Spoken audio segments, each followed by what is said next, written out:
جمال الوجود بذكر الإله وتصفو الحياة بنور هدى جمال الوجود.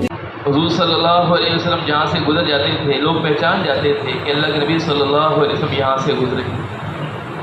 حضور صلی اللہ علیہ وسلم کو اللہ تبارک و تعالیٰ نے ایسا حسن و جمال عطا فرمایا تھا جو ظاہری بھی تھا باطنی بھی تھا کہ باطنی احوال کے اعتبار سے بڑے اثرات ہوتے ہیں. اللہ کے نبی صلی اللہ علیہ وسلم کہیں سے گزر جاتے تھے وہاں اللہ کے نبی صلی اللہ علیہ وسلم کی خوشبو سے لوگ محسوس کر لیتے تھے کہ یہاں سے کوئی ایسا شخص گزرا ہے جو معطر ہے. تو اللہ کے نبی صلی اللہ علیہ وسلم جب وہاں سے روانہ ہوئے ہیں تو حضرت ابو معبد رضی اللہ تعالیٰ عنہ محسوس کر رہے ہیں کہ گھر کی کیفیت کچھ تبدیل ہے. تو انہوں نے حضرت ام معبد رضی اللہ تعالیٰ عنہ سے پوچھا کہ آج خیر تو ہے، آج گھر میں کون آیا تھا؟ تو انہوں نے حضور صلی اللہ علیہ وسلم کی تعریف میں کچھ ایسے الفاظ بولے ہیں کہ پہلے اللہ کے نبی صلی اللہ علیہ وسلم کی تعریف میں صحابہ رضی اللہ تعالیٰ عنہ مجمعین سے مختلف اقوال ملتے ہیں کہ اللہ کے نبی صلی اللہ علیہ وسلم کیسے حسین و جمیل تھے. کوئی صحابی تو یہ کہتے ہیں کہ اللہ کے نبی صلی اللہ علیہ وسلم اتنے حسین تھے، جان سے زیادہ حسین تھے. حضرت جابر رضی اللہ تعالیٰ عنہ ایک رات میں مسجد نبی میں آتے ہیں اور آ کر دیکھتے ہیں کہ اللہ کے نبی صلی اللہ علیہ وسلم مسجد میں ایک لگائے ہوئے بیٹھے ہیں. سرخ یمنی چادر اللہ کے نبی صلی اللہ علیہ وسلم نے زیب دن فرمائی ہوئی ہے. تو وہ فرماتے ہیں کہ میں کبھی اللہ کے نبی صلی اللہ علیہ وسلم کو دیکھتا، کبھی چاند کو دیکھتا تھا، کبھی ان کو دیکھتا، کبھی چاند کو دیکھتا، تو مجھے اللہ کے نبی صلی اللہ علیہ وسلم چاند سے زیادہ حسین نظر آ رہے تھے.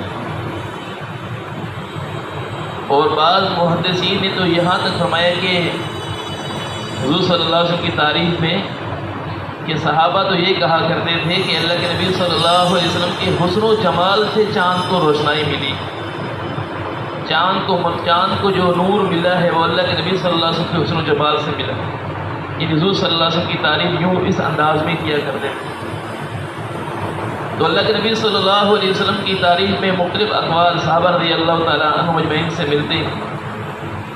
اور حضور صلی اللہ علیہ وسلم سے یہ مکمل نقشہ جس طرح حضرت ام معبد رضی اللہ تعالیٰ عنہ نے کھینچا ہے اس طرح مکمل کسی ایک صحابی سے بھی نہیں ملتا کہ انہوں نے اس طرح مکمل نقشہ کھینچا. اس کی وجہ کیا تھی کہ حضور صلی اللہ علیہ وسلم کی مجلس میں بیٹھنے والے حضرات صحابہ کرام رضی اللہ تعالیٰ عنہ مجمعین وہ حضور صلی اللہ علیہ وسلم سے نظر نہیں ملا سکتے. صرف حضرت بکر صدیق رضی اللہ تعالیٰ عنہ کے بارے میں آتا ہے کہ وہ حضور صلی اللہ علیہ وسلم سے نظر ملا سکتے تھے، ایسی محبت تھی. لیکن باقی صحابہ ادب، احترام، محبت اتنی کہ وہ نظر نہیں ملا سکتے تھے. حضور صلی اللہ علیہ وسلم کا روب اتنا زیادہ تھا. جب حضور صلی اللہ علیہ وسلم نظر نیچے جھکا لیتے تو وہ صحابہ حضور صلی اللہ علیہ وسلم کو تکنا شروع کر دیتے. جب اللہ کے نبی صلی اللہ علیہ وسلم نظر اٹھاتے تو فوراً نظر کو نیچے کر لیا کرتے.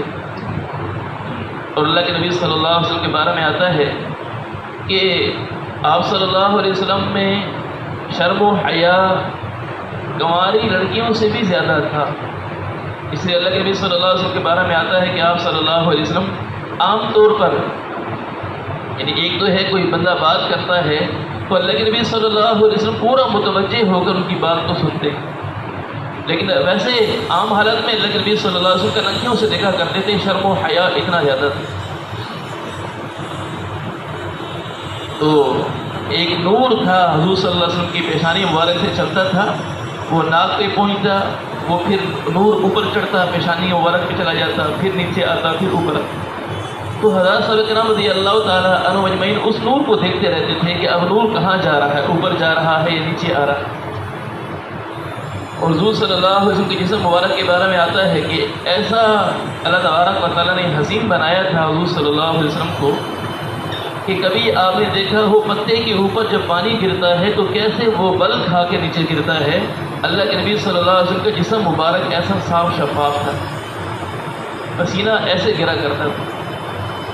اسی لیے تو بعض صحابیات کے بارے میں آتا ہے کہ وہ حضور صلی اللہ علیہ وسلم کا پسینہ جمع کر لیا کرتی تھی اور وہ پسینہ لگاتی تھی تو عورتیں پوچھتی تھی کہ یہ خوشبو آپ کہاں سے لائی ہیں، کہ دنیا والوں کی خوشبو یہ نہیں لگتی۔ تو اللہ کے نبی صلی اللہ علیہ وسلم کو اللہ تبارک و تعالیٰ نے ایسا حسین و جمیل بنایا، اسی لیے تو حضرت حسان بن ثابت رضی اللہ تعالیٰ عنہ نے فرمایا تھا وَأَحْسَنَ مِنْكَ لَمْ تَرَكَتْ عَيْنِي وَأَجْمَلَ مِنْكَ لَمْ تَلِدِ النِّسَاءُ خُلِقْتَ مُبَرَّأً مِنْ كُلِّ عَيْبٍ كَأَنَّكَ قَدْ خُلِقْتَ كَمَا تَشَاءُ، کہ میری آنکھ نے آپ سے زیادہ حسین نہیں دیکھا ہے۔ ظاہری حسن جمال کو حسن سے تعبیر کیا جاتا ہے اور خاندانی شرافت کو جمال سے تعبیر کیا جاتا ہے، اور فرماتے تھے وَأَجْمَلَ مِنْكَ لَمْ تَلِدِ النِّسَاءُ، کسی عورت نے آپ سے زیادہ حسب نسب کے اعتبار سے شرافت والا بھی پیدا نہیں کیا، اور آپ کو اللہ تبارک و تعالیٰ نے ہر عیب سے ایسا پاک صاف بنایا ہے۔ خلقت مبرأ من كل عیب کأنک قد خلقت کما تشاء، اللہ کے نبی آپ کو اللہ تبارک و تعالیٰ نے ایسا بنایا ہے گویا کہ آپ کو سامنے کھڑا کیا ہو اور آپ سے پوچھا ہو میرے محبوب آپ بتائیے آپ کی آنکھ کو کیسا بنایا جائے، آپ کے ناک کو کیسا بنایا جائے، آپ کے ہونٹوں کو، آپ کے رخسار کو کیسا بنایا جائے، اتنا حسین و جمیل بنایا۔